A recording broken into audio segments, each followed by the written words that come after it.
Hey YouTube, this is Zach here. In this video, what I'm going to do is I'm going to outline what I did in my diet to diet down from 270 to 200 pounds. Number one, what are you going to need? Well, what I highly recommend is getting yourself a food scale. That's definitely something you're going to be needing. And also using an online calorie calculator, so an online calorie diary.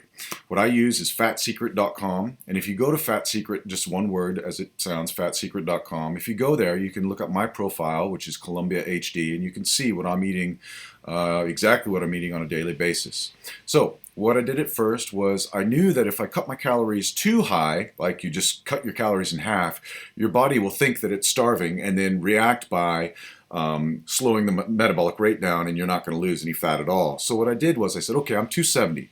What would someone who's a 250 pound, for example, bodybuilder, what would that person be eating in terms of daily macros, right? How many grams of protein, how many grams of carbohydrate, how many grams of fat? What would that person be eating? Well, doing this, I'm assuming that I'm going to be training not so much, but at least 4 days a week, right?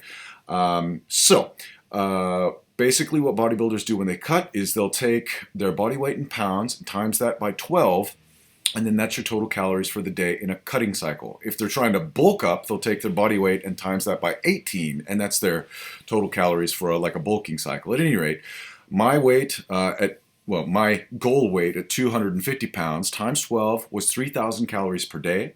Now with that, you want to go 40% carbohydrate, 40% fat, or 40% protein and 20% fat. Okay, so take the 3,000 calories, times that by 40%, and that means 1,200 calories each for protein and for carbohydrate. And then let's see, what do I have here? A total of 600 calories for fat. Now, protein and carbohydrate, they're 4 calories per gram, all right? So we take the 1,200, we divide by 4, and that comes to 300 grams of both protein and carbohydrate per day. Fat is 8 calories per gram, so we take the 600 calories, we divide that by 8, and that gives us 75 grams of fat for the day. Next, what you've probably heard is that in order to lose weight, you need to eat small meals throughout the day, and unfortunately, that is the absolute truth. However, by doing this, you're never going to be hungry. I mean, I'm telling you, this meal program that I'm about to outline, I was eating more when I started dieting than before I dieted. And so without any further ado, let's just get into what a typical day might look like. Okay, so we take 300 grams each of carbohydrate and protein. We divide that by 5 meals, which means we're going to need roughly 60 grams, somewhere in the neighborhood of 60 grams of protein per meal. You take the 75 grams of fat, divide that by 5, which means we're going to need roughly an average of 15 grams of fat per meal. Okay, now, what I'd like to start out with in the morning is oatmeal. Oatmeal has a very low glycemic index, and what glycemic index means is just how fast that sugar is going to burn in your body. And so low glycemic index foods, everybody knows if you eat oatmeal versus like 300 calories of oatmeal versus 300 calories of chocolate, which one's going to make you fat? Well, it's the chocolate, because sugar goes in your bloodstream faster. And so long story short, I just like to choose oatmeal over cornflakes because the glycemic index is lower and it keeps me fuller throughout the day. And so I've got energy and I don't feel hungry and I don't feel like I need to cheat and have some snacks or have a little bit of chocolate or something like that.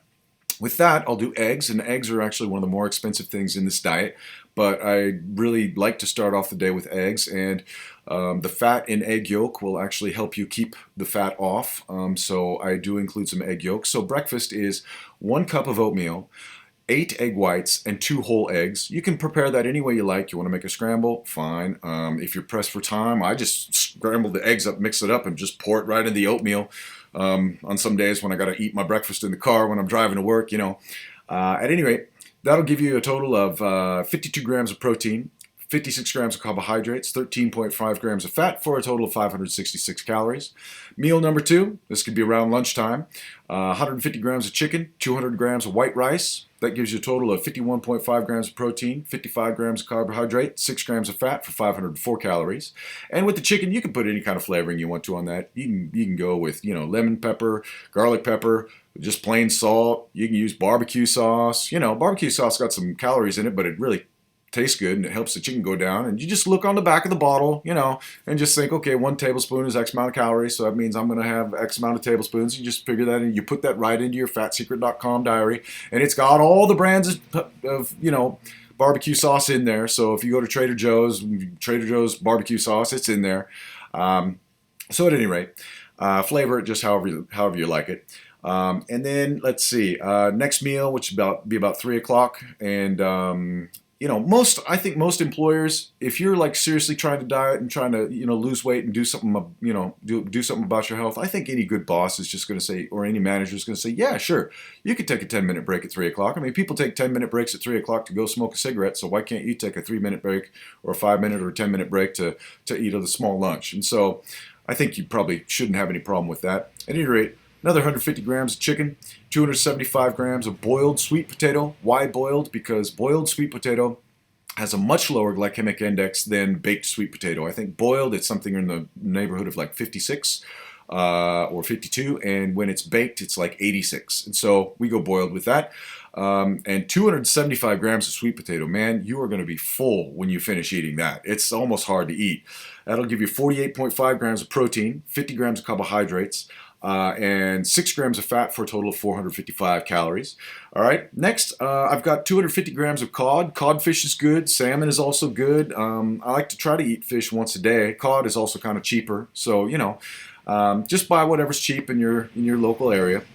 But I try to get fish once a day with 150 grams of rice, and then what I worked into this meal here is a small snack to eat like an hour and a half after this meal. So I anticipate being hungry, and so I build that snack into the diet. And for that, I've got 28 grams of peanuts, 1 ounce of peanuts. Peanuts have a glycemic index. Sorry about that. Peanuts have a glycemic index of 7, I believe, so they're really good for your diet, and they keep you feeling full longer. Interestingly enough, low glycemic index foods tend to be higher in fiber, and when you eat a diet that's high in fiber, you feel fuller, and it's better for your digestive tract, and we all know fiber is good for us, so at any rate, one more reason to eat low glycemic index foods. And that meal will give you 56 grams of protein, 46 grams of carbohydrate, 17 grams of fat for a total of 567 calories.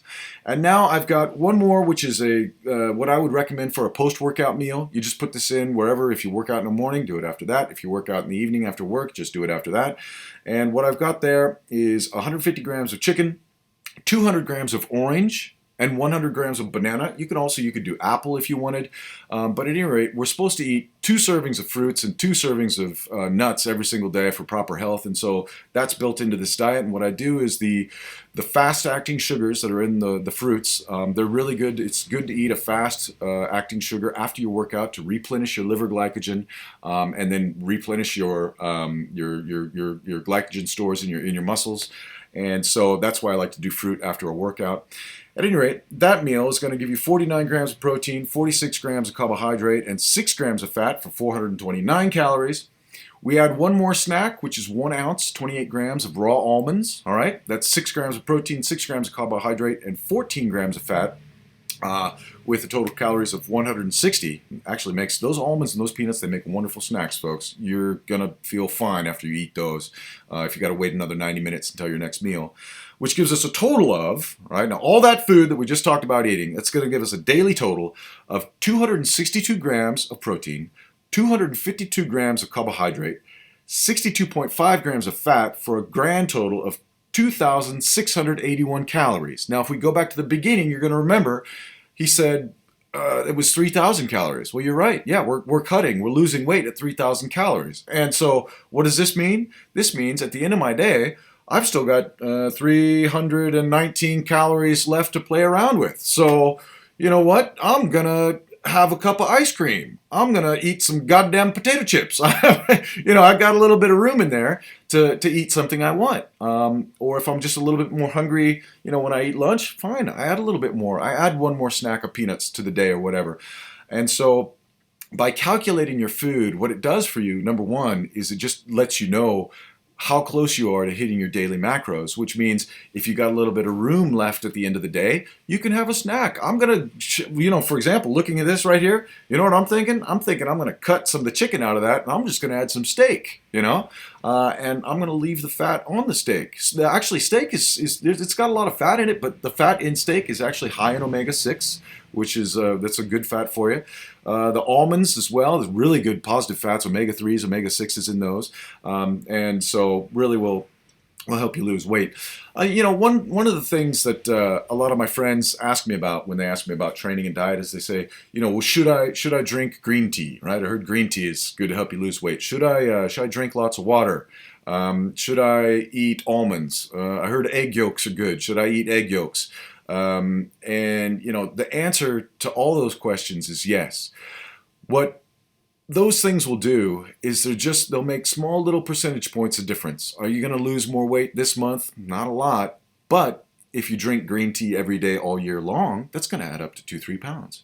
If you keep hydrated and drink 2, 3, 4 liters, maybe 5 even liters of water per day, which isn't easy at first, but if you get used to it, it becomes really, really easy, to be honest. You remain properly hydrated. That could be like 5 to 10 pounds a year. That's going to be the difference. Maintaining proper hydration is actually really, really critical, because if you're dehydrated when you work out, you're not going to burn that much fat.